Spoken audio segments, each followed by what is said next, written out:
Hi everyone, welcome to my another video. সবাইকে আমার আরেকটা ভিডিওতে ওয়েলকাম। সবাইকে গুড মর্নিং জানাচ্ছি।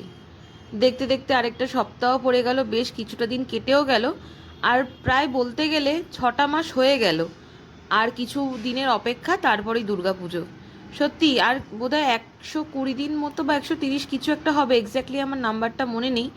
বাট দেখছিলাম যেটা, আর পুজোর মাত্র বেশ কয়েকটা দিনই বাকি আছে। এটা ভাবলেই যেন মনটা ভালো হয়ে যাচ্ছে। তো যাই হোক, সকালবেলা ঘুম থেকে উঠে গেছি, এত রোদ না, বাইরেটা প্রচণ্ড গরম। বাট রাতের বেলাটা একটু স্বস্তি পেয়েছি, কারণ রাতের বেলা বৃষ্টি হয়েছিল। তো যাই হোক, এখন তো ঘুম থেকে উঠে বারান্দায় জল টল, গাছে জল দিয়ে এবারে যাব সুদীপের জন্য টিফিনটা করতে। আর এত গরমের মধ্যে সে তো বেচারা কিছুই খেতে পাচ্ছে না, তার জন্য সকালবেলা বলল ডাল সিদ্ধ রুটি খেয়ে যাবে, আর ওটাই নিয়ে যাবে টিফিনে। তো আমি সেটাই করে দিয়েছি, আর বলল এক টুকরো কাঁচা পেঁয়াজ দিয়ে দিতে।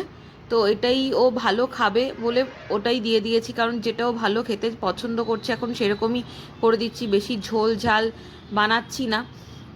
আর সত্যি বলতে ওর এই রকম খাবার দেখে না আমারই খারাপ লাগছে।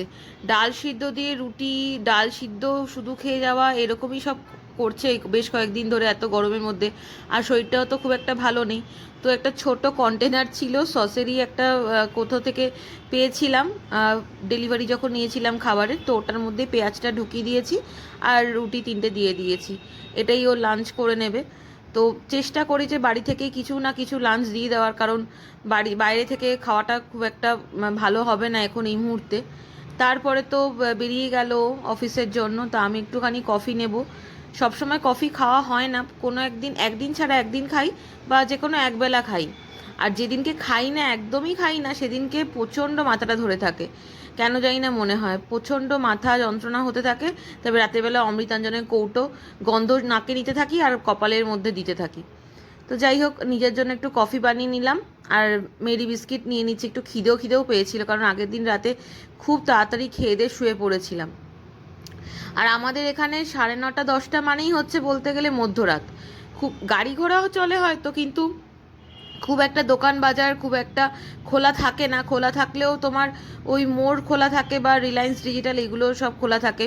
মানে এখানে আছে কয়েকটা পরপর, তো ওইগুলোই খোলা থাকে। তো দুপুরে লাঞ্চ টাঞ্চ করে তারপরে সন্ধে দিতে এসেছি। এখন বাজে মোটামুটি 6:30।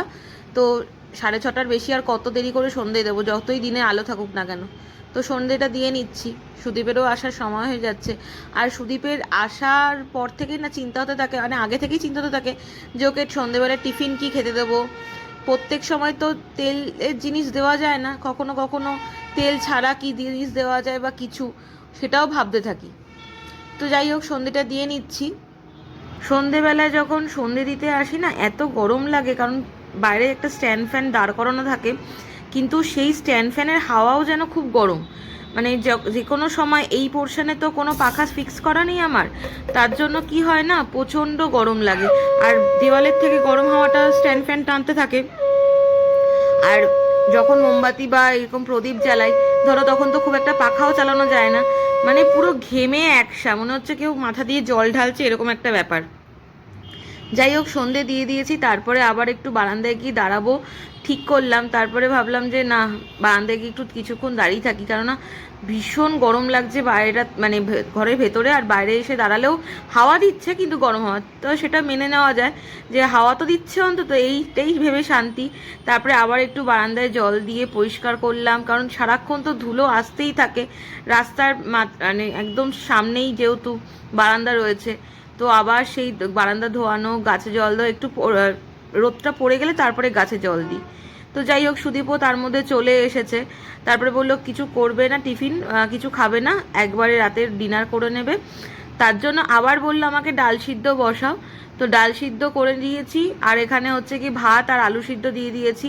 সেটাই আজকে রাতে খাবে বলছে, এছাড়া আমার কিছু খেতেও ভালো লাগছে না। তো আবার সেই মুসুর ডাল সিদ্ধ বসিয়েছি, আর এক সাইডে ভাতটা বসিয়ে দিয়েছি। আর আলু না এখানে ডাইরেক্ট চট করে ভাতের মধ্যে দিলে সিদ্ধ হয় না। তো এই 3টে আলু মতো দিয়েছিলাম ভাতে, সেগুলো সিদ্ধ করাই ছিল, সেগুলোই আবার একটু হালকা গরম করে নেব বলে ভাতের মধ্যে দিয়ে দিয়েছি। তাহলে গরমও হয়ে যাবে, অসুবিধাও হবে না, আর আলাদা করে গরম করতে হবে না। তো সুদীপের ডিনারটা দিয়ে দেবো, কারণ ও দেখলাম ঘুমিয়ে পড়ছে, তার বললাম একদমই ঘুমোবে না, কারণ ঘুমিয়ে পড়লে আবার ডেকে তুলে তাকে খেতে দেওয়াটা খুব ডিফিকাল্ট হয়ে যায় আমার জন্য। তো ভাবলাম যে ঠিক আছে, আগে খেয়ে নাও, বলে দিলাম ওকে যে আগে খেয়ে নাও তারপরে ঘুমোবে। আর এত সিম্পল ভাবে করেছি ডালটা, সত্যি ভালো লাগছিল আমারও খেতে। আর কোনো ঘি ছাড়াই আর কি, ঘি মাখন ছাড়াই ও খেয়ে নিয়েছে। আর সত্যি অনেকদিন পরে ওকে দেখলাম যে অনেকটা তৃপ্তি করে খেলো। 2 হাতা ভাত দিয়েছি, সবটাই খেয়েছে। বাট এত তৃপ্তি করে ও বোধহয় লাস্ট কবে খেয়েছে দেখতে পাইনি আমি আর কি, গরম এতটাই পড়েছিল। তো যাই হোক, তো সুদীপ তো শুয়ে পড়েছে। সুদীপ টেরও পাইনি যে কখন ঝড় হয়েছে, কখন বৃষ্টি হয়েছে বা কিছু। বিদ্যুৎ চমকাচ্ছে, আমি বারান্দায় দাঁড়িয়ে, ও বাবা রে বাবা, চোখ খুলতে পারছি না। একবার চোখ তো খুলেই আসবো না বারান্দায়, তখন হঠাৎ করে চোখের মধ্যে ধুলো গিয়ে, জানো কি অবস্থা, সেই চোখ রগড়াতে রগড়াতে আবার কিছুক্ষণ পরে সাহস নিয়ে দাঁড়িয়ে রয়েছি। তারপরে ভাবলাম যে সুদীপকে আমাকে ডাকি। দেখেছো যে গাড়ির লাইটগুলোতে কীরকম সব ধুলো উঠছে। কিছুক্ষণ পরেই আবার বৃষ্টিটা দিল। এত রাত্রিবেলাটা ঠান্ডা হয়ে গেছিল না, সত্যি ভগবানকে থ্যাঙ্কস জানাচ্ছিলাম আমি, মানে এতটা ভালো লাগছিল ওয়েদারটা। বেশ অনেক দিন পরে অনেকখানি বৃষ্টি হলো। আর বৃষ্টির জল মাটিতে পড়েছে না, ভীষণ চারিদিকটা একটা ভালো গন্ধ বেরোচ্ছিল, মাটিরই ভেজা গন্ধ যেটা হয় সেটা বেরোচ্ছিল, এত ভালো লাগছিল। বেশ অনেকক্ষণ ধরেই বারান্দায় দাঁড়িয়েছিলাম। তারপরে তো ঘরেই চলে আসতে হলো, কিছু করার ছিল না। ভিডিওটা ভালো লাগলে অবশ্যই তোমরা একটা লাইক করে দিও, কমেন্ট করতে ভুলো না ভিডিওটা কেমন লাগছে। নতুন বন্ধুরা অবশ্যই চ্যানেলটাকে সাবস্ক্রাইব করো। Okay bye, thanks for watching.